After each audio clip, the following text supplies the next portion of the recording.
Hasil audit Badan Pemeriksa Keuangan menemukan sejumlah kelebihan bayar dari laporan keuangan Pemprov DKI Jakarta tahun anggaran 2020. Kelebihan bayar terjadi dari proyek pengadaan pemadam kebakaran, proyek pengadaan masker dan alat rapid test, hingga kelebihan bayar gaji pegawai Pemprov DKI yang sudah wafat atau pensiun. Bagaimana jawaban dari Pemprov DKI dengan adanya tuduhan kelebihan bayar ini? Apakah kemudian ada potensi korupsi jika ini terus berulang? Dan untuk membahasnya lebih dalam sudah bergabung sore ini melalui sambungan Zoom Wakil Gubernur DKI Jakarta Ahmad Riza Patria. Selamat sore Pak Wagub. Selamat sore Mbak Nana dan pemirsa. Dan juga Pak Misbah Hasan, Sekjen Forum Indonesia. Pak Misbah Hasan dari Fitra. Selamat sore Pak Misbah. Ya, Pak Misbah Hasan. Selamat sore Mbak Nana. Ya, dari Fitra. Ya, selamat sore Bapak-Bapak. Semangat sekali tampaknya untuk bisa berdiskusi sore hari ini. Saya mau ke Pak Wagub terlebih dahulu. Dari Pemprov, dari hasil laporan BPK ada beberapa kelebihan bayar Pak yang dilakukan Pemprov DKI. Seperti kelebihan bayar gaji pegawai, pengadaan masker, alat rapid test, sampai pengadaan damkar. Kenapa ini bisa terjadi? Di mana masalahnya Pak Wagub? Yang pertama, mengenai kelebihan bayar terkait gaji pegawai itu disebabkan karena ada yang pensiun dan ada yang meninggal ya. Jadi antara kecepatan rutinitas pembayaran bagian keuangan dan bagian pelaporan dan bagian kepegawaian itu ada miss ya. Jadi belum dimasukkan syarat-syarat kematian seperti akte kematian belum didaftarkan sehingga bagian keuangan langsung membayarkan. Sehingga ada kelebihan membayar kurang lebih sampai 862 juta rupiah. Dan sudah dikembalikan sebesar 423.503.275 atau sekitar 49,1%. Dan yang lainnya sedang dalam proses penagihan. Jadi ini terjadi hanya masalah administrasi, tidak ada kerugian di sini, apalagi korupsi atau markup. Kemudian yang kedua, terkait kelebihan bayar di temuan BPK terkait di bidang kesehatan, di masker maupun rapid antigen, itu juga sudah kita tidak lanjuti rekomendasi dari BPK dan di situ tidak ada markup, tidak ada juga uang yang dikembalikan dan di situ juga tidak ada kelebihan bayar di situ. Jadi semua sudah sesuai dengan ketentuan aturan yang ada. Mengenai harga-harga masker, harga-harga rapid antigen itu kami dari Pemprov mengikuti harga-harga yang sudah ditentukan ketentuan dari Kementerian Kesehatan. Jadi bukan kami yang menentukan. Karena waktu itu dalam kondisi darurat, kami mengikuti harga-harga yang sudah ada, yang sudah dirilis oleh Kementerian Kesehatan. Jadi standar itu kita mengikuti dari pemerintah pusat. Dan ini sudah diperiksa oleh BPK, tidak ada masalah di sini, tidak ada kerugian negara, dan tidak ada yang dikembalikan. Oke, Pak Wagub, Anda mengatakan ini hanya persoalan administrasi, tidak ada masalah, tidak ada kerugian daerah di sini berdasarkan summary ataupun kesimpulan dari BPK. Tapi apakah kelebihan bayar ini baru terjadi di era yang sekarang atau memang sudah pernah terjadi di era kepemimpinan yang sebelumnya di Pemprov DKI, Pak? Ya, dalam setiap pemerintahan, tidak hanya di DKI, di semua daerah juga terjadi selisih bayar. Ada selisih kurang, ada selisih lebih, begitu juga pajak. Ada selisih lebih, ada itu biasa terjadi dalam arus transaksi keuangan. Yang penting semua sudah sesuai dengan ketentuan. Pekerjaan juga suka ada adendum atau penambahan dan sebagainya. Yang penting semua proses dilakukan secara transparan, secara independen, bayaran sesuai dengan kontrak, dan nanti pekerjaannya seperti apa dibayarkan sesuai dengan pekerjaan yang ada. Semuanya yang penting mengikuti SOP peraturan perundang-undangan yang ada dan ketentuan yang ada. Itu yang kami lakukan selama ini. Pak Wagub, jadi kalau memang ada kelebihan bayar itu tidak hanya terjadi di periode sekarang, periode sebelumnya bahkan mohon maaf di banyak daerah juga itu terjadi. Pak Misbah, saya mau tanya, kalau menurut penjelasan dari Pak Wagub tadi ini hanya persoalan administrasi saja, tidak ada yang dirugikan begitu. Tapi menurut Pak Misbah, apakah kemudian kasus kelebihan bayar yang terjadi di Pemprov DKI ini murni persoalan administrasi atau memang bisa diduga ada potensi markup di situ, Pak? Ya, terima kasih Mbak Nana. Selamat sore Pak Riza Patria.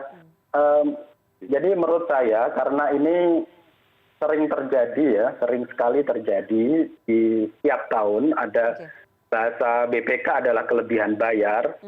Menurut saya ini juga ada potensi korupsinya gitu ya, karena di dalam proses ini kan sebenarnya ditangani oleh unit pengadaan barang jasa atau badan pengadaan barang jasa yang sana sebenarnya sudah mempunyai atau membuat standar harga barang ya setiap tahun dan ada acuan pengadaan barang jasanya atau e-katalog. Seharusnya kalau Pemprov misalnya mengikuti standar harga yang ada dan mengikuti e-katalog ini, kelebihan bayar itu tidak mungkin terjadi gitu. Itu yang pertama. Yang kedua, saya pikir ini juga dari sisi pengawasan anggaran juga lemah gitu ya, karena proses pengadaan barang jasa ini kemudian selalu muncul setiap tahun dan selalu menjadi temuan BPK.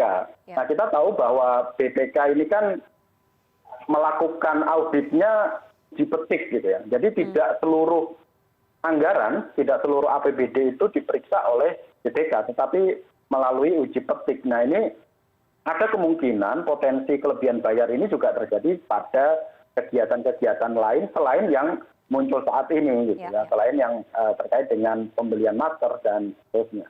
Itu kira-kira Mbak Nana. Oke, Pak Wagub mengutip tadi yang disampaikan oleh Pak Misbah, ada dugaan potensi korupsi. Apakah kemudian Pemprov DKI tidak mencium adanya kesengajaan, dugaan kesengajaan ataupun dugaan potensi markup dan juga korupsi karena kelebihan bayar ini berulang kali terjadi, Pak? Masa tidak dicurigai, Pak?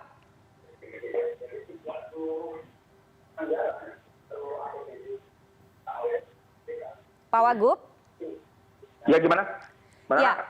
Pak Wagub, tadi mengutip apa yang disampaikan oleh Pak Misbah bahwa ada dugaan potensi korupsi di sini dengan adanya kelebihan bayar. Apakah kemudian Pemprov DKI tidak melihat ataupun tidak mencium adanya dugaan memang potensi markup kesengajaan yang dilakukan oleh jajaran di bawahnya? Masa tidak curiga sama sekali Pak Wagub dengan kelebihan bayar yang berulang ini? Ya kan kita bisa lihat kasusnya. Seperti kelebihan bayar pegawai itu kan apa niatkan korupsi kan tidak. Apa diniatkan dengan kesengaja ada permainan kan tidak. Apa bagian kepegawaian, bagian bayar gaji mau main sama keluarga yang sudah meninggal, mau main sama yang pensiun kan tidak seperti itu. Kan nggak seberapa itu gaji dan sebagainya. Dan kedua juga ketika kasus rapid antigen dan sebagainya kan standarnya kan kita mengikuti harga yang ada dari Kemenkes. Justru kalau kita harganya lebih besar dari Kemenkes baru di situ boleh kita berasumsi ada potensi markup, kerugian negara dan sebagainya. Dan ternyata rekomendasi BPK terkait rapid antigen dan masker yang dilaksanakan oleh Dinkes itu tidak ada masalah. Rekomendasinya sudah diterima, perbaikan-perbaikan sudah dipenuhi dan tidak ada potensi markup dan sebagainya. Jadi tidak ada kesengajaan terkait markup harga karena semua sudah sesuai dengan ketentuan aturan. Oke. Pak, begitu juga ketika kasus dulu Damkar juga begitu. Kan memang BPK mengatur berapa yang wajar dan sebagainya. Kita mengikuti saja rekomendasi yang ada. BPK kita laksanakan. Jadi sejauh ini juga kalau kita lihat di DKI Jakarta kan laporan kita kan dari BPK kan WTP kita. Ya. Wajar tanpa pengecualian. Artinya pembukuan kita, administrasi keuangan kita di Republik ini Jakarta termasuk yang terbaik. Kita 4 kali berturut-turut mendapatkan WTP. Artinya kami Pemprov sedapat mungkin mulai dari perencanaan, apalagi implementasi, eksekusi, sampai pelaporan. Itu kan dinilai baik oleh BPK. Sekalipun mungkin belum juga semua sempurna. Karena DKI ini anggarannya besar sekali, bidangnya banyak sekali dibandingkan dengan daerah-daerah lain umumnya. Tapi alhamdulillah dengan segala kondisi yang ada, yang kompleks demikian DKI Jakarta, kami bisa mendapatkan predikat WTP dari BPK. Itu artinya Jakarta termasuk provinsi yang baik dari segi pembukuan, transparansi keuangan, kinerja keuangan dan sebagainya, termasuk pertanggungjawaban keuangan. Oke, Pak Misbah, tadi Pak Wagub sudah menyampaikan bahwa 4 kali berturut-turut Pemprov DKI mendapatkan WTP dari BPK. Artinya BPK memang tidak menemukan adanya kerugian daerah dari kelebihan bayar itu. Dan tadi Pak Wagub juga mengatakan kelebihan bayar itu sudah dikembalikan. Apakah kemudian dengan mengembalikan itu sudah menyelesaikan persoalan begitu saja bahwa tidak ada yang dicurigai, tidak ada potensi korupsi, semua WTP, semua baik-baik saja, masalahnya selesai begitu saja Pak Misbah? Ya, saya pikir WTP itu standar pelaporan ya keuangan yang sesuai dengan standar akuntansi pemerintahan. Jadi potensi korupsi itu tetap ada, apalagi dengan kasus kelebihan bayar semacam ini yang terjadi setiap tahun. Jadi kalau prediksi modus korupsinya sebenarnya ini kan ada kemungkinan permainan harga di situ dan ada oknum-oknum yang kemudian akan menerima manfaat dari kelebihan bayar ini, memang ada kemungkinan pembayaran dalam tanda petik misalnya itu tidak serta-merta akan dibayarkan, tapi bisa menunggu sampai pemeriksaan itu lolos misalnya. Karena ada potensi bahwa kelebihan bayar ini tidak hanya pada 1-2 kasus ini, tetapi ada kasus-kasus lain yang itu potensial untuk ditemukan. Nah ini makanya kita merekomendasikan kepada BPK misalnya untuk melakukan audit investigatif secara menyeluruh agar kita tahu sebenarnya kasus-kasus potensi kelebihan bayar ini seberapa banyak gitu ya. Karena tadi selama ini kan hanya dilakukan auditnya secara uji petik. Ya, baik. Pak Wagub, Pak Misbah menyarankan bahwa BPK melakukan audit investigatif secara menyeluruh karena ada dugaan beberapa orang yang menerima manfaat dari kelebihan bayar ini. Apakah kemudian Pemprov DKI siap jika dilakukan audit investigatif menyeluruh atas laporan anggarannya, Pak Wagub? Yang pertama, kami tidak keberatan apapun bentuk investigasi, audit apapun, kami tidak keberatan. Jadi kami melaksanakan kegiatan mulai dari perencanaan sampai pelaporan dan pertanggungjawaban sesuai dengan SOP, prosedur, peraturan perundang-undangan yang ada. Dan nyatanya kami mendapat WTP 4 kali berturut-turut. Kalau dilihat, kita bedakan yang tadi yang pensiun, yang meninggal itu kan sudah jelas 800 juta sudah dibalikan hampir 50% dan sisanya berproses. Itu kan cuma masalah administrasi saja antara orang sudah telanjur dibayarkan, ternyata orangnya sudah meninggal. Sudah telanjur dibayarkan, ternyata orangnya sudah pensiun. Cuma masalah itu kan masalah administrasi antara pembayaran dengan pendataan. Kenapa? Karena terlambatnya pendataan orang meninggal itu kan butuh proses, akte kematian dan sebagainya. Begitu juga pensiun, butuh SK pensiun baru terdaftar. Itu terjadi tidak hanya di Jakarta, tapi juga banyak daerah. Yang kedua, tadi kalau kasus yang rapid antigen di kesehatan dengan juga masker itu sudah dinyatakan itu tidak ada kelebihan bayar di situ dan tidak ada korupsi di situ dan tidak ada pengembalian uang. Kalau ada pengembalian uang di situ berarti di situ ada kelebihan bayar. Tapi tidak ada pengembalian uang dan tidak ada rekomendasi pengembalian uang dari BPK. BPK hanya mempersoalkan harganya dan harga sudah kita jawab. Harga kami menyesuaikan harga yang dari pemerintah pusat. Silakan dirujuk tim yang menentukan harga dasarnya apa, kualitasnya. Dan sejauh ini tidak ada masalah terkait masker dan rapid antigen. Nah, yang jadi masalah kemarin itu kan yang didamkar. Dan didamkar betul. Jadi itu terjadi perbedaan persepsi terkait harga pekerjaan. Nah karena BPK menganggap itu dianggap berlebih, harganya lebih, ya sudah. Bukan Pemprov yang lebih bayar, jadi pihak swasta yang harus mengembalikan dan sudah dikembalikan yang kasus damkar. Jadi semuanya sudah kita sesuaikan dengan peraturan undang-undang yang ada. Oke, Pak Wagub, tapi apakah dengan adanya beberapa kali kelebihan bayar beberapa proyek di Pemprov DKI ini mengakui bahwa ada kesalahan ataupun ada miskomunikasi dalam pengelolaan tata anggaran di Pemprov DKI, Pak?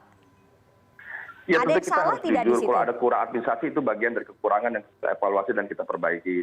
Tapi mana harus tahu di Jakarta ini anggaran 80 triliun, 70 triliun, 90 triliun, angka yang besar. Kalau dengan kelebihan bayar 800 juta itu kan bukan kami berarti meremehkan, anggap kecil, itu jauh sekali 0,0 sekian persen dibandingkan anggaran yang kita kelola dan kita kerjakan selama ini. Jadi kalau mau lihat transparansi, independensi, pembukuan, pelaporan, pekerjaan di Jakarta sudah luar biasa dengan begitu ribuannya pekerjaan, beragamnya pekerjaan dan banyaknya semua yang terlibat di sini. Dengan hanya, saya tidak mengecilkan, hanya sebagian 1, 2, 3 yang dianggap kelebihan bayar, ya itu suatu yang ya saya kira masalah yang sangat kecil, tidak bermaksud mengecilkan masalah ini.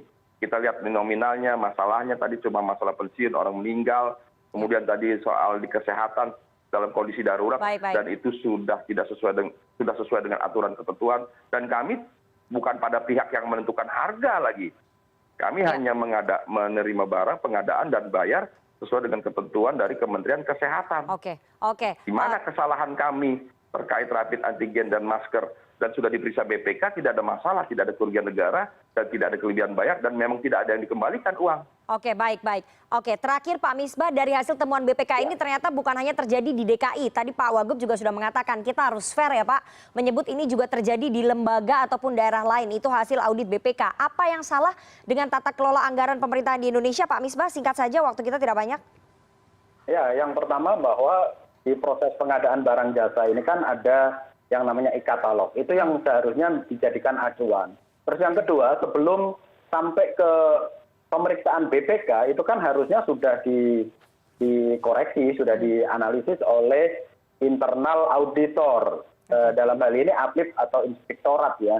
Nah, kalau masih sampai lolos, ini berarti kan ada kelemahan di sana ya. Seperti apa proses pemeriksaan yang dilakukan oleh internal pemerintahan. Nah, kok sampai ini menjadi temuan BPK yang itu saya rasa sudah menjadi temuan yang relatif valid gitu ya. Ini memang terjadi tidak hanya di DKI, tetapi juga terjadi di banyak daerah. Dan ini menurut saya akan menjadi modus baru ya di dalam potensi korupsi. Oke, semoga nanti kelebihan bayar dari beragam proyek bukan hanya di DKI, tapi di seluruh instansi dan juga lembaga tidak terjadi lagi karena ini dikhawatirkan bisa menjadi modus baru, modus korupsi baru di tata kelola anggaran Republik ini, begitu ya. Terima kasih sekali dua orang narasumber yang sudah bergabung sore hari ini, Wakil Gubernur DKI Jakarta Ahmad Riza Patria dan juga Misbah Hasan, Sekjen Fitra. Ya, atas waktunya kepada CNN Indonesia Newsroom sore hari ini. Sehat selalu Bapak-bapak.